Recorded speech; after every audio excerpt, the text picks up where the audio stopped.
Hello everyone, this is Teacher David from Fast Track to English.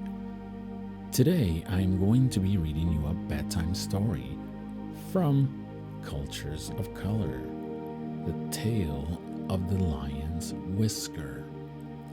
This is the folktale story of the lion's whisker from Ethiopia in Africa. It is part of our Stories from Cultures of Color collection. It is brought to you by Stories to Grow By.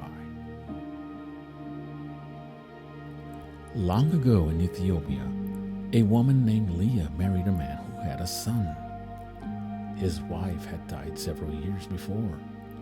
Try as Leah might, she would not seem to spark a connection with the child. She offered the boy food, and he refused to eat. She spoke softly to him, and he turned away. She sat next to him, and he would get up and walk away. After several months of this, Leah didn't know what to do. Now in Leah's village there was a medicine man, a healer who lived off in the mountains. When anyone in the village was sick or hurting, a visit to him would do the trick. Most of the time, Leah felt she could fix her own problems, but not this time. She needed help. As Leah came up to the healer's hut, she saw the door was open. The old doctor said without turning around, "I hear you coming. What's the problem?" She introduced herself and explained. "Ah, yes," he said, "I understand. But what do you expect me to do about it?" "Make me a potion, an amulet," cried Leah. "Anything. Whatever it takes to get this child to respond to me." The medicine man looked her in the eye. "Young woman," he said, "this is not the same as fixing a broken bone or curing an ear infection. I'm going to need some time to think about it. Come back in 3 days. 3 days later, Leah returned to the hut. "Leah," said the old man with a smile, "I have good news for you. There is a potion that will change a child's behavior towards you, but you should know that it needs a special ingredient. You must bring me a whisker from a live lion." "A lion's whisker?" said Leah with shock. "Such a thing is not possible." "You want your stepson to turn around?" he shouted.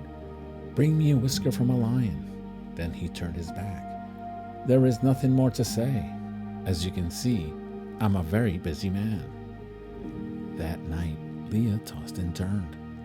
How could she get a whisker from a live lion? The next day, she left the house. In her hand was a bowl of rice covered with meat sauce. Leah went to a grove of shady trees where lion tracks had been seen and a lion was known to live. She walked up to a safe distance from the shady trees and very quietly set the bowl down on the grass.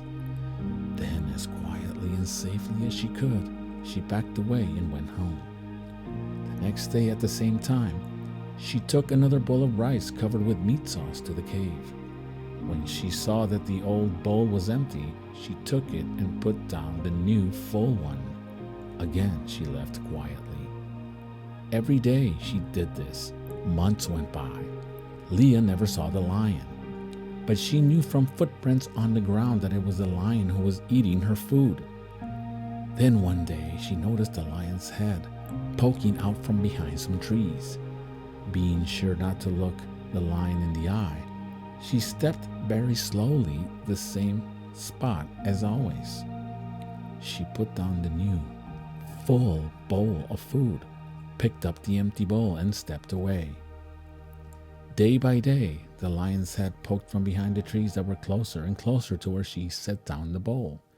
Until one morning, the lion was sitting next to the empty bowl when she arrived, waiting for her. This time she sat and waited while the lion ate. When he was done, she petted its thick fur, just like a house cat. She looked into its gentle lion eyes and saw that it now trusted her. Actually, she thought, it is a rather friendly creature when you get to know it. This went on for a while until finally Leah thought the time had come to see if she could get the whisker. The next day, she brought with her a small knife. After she set down the bowl of food, and the lion allowed her to pet its head. She said in a low voice, "Oh, dearest lion, might I have please just one of your many fine whiskers?"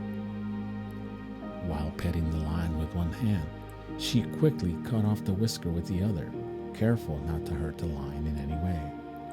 "Thank you, my gentle friend," she said. Quickly, she ran to the medicine man's hut.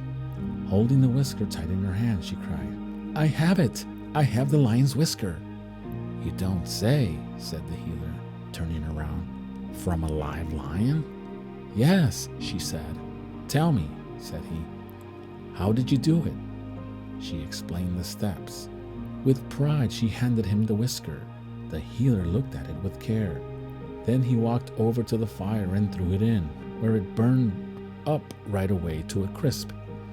"What have you done?" Leah cried. "What it took for me to get that."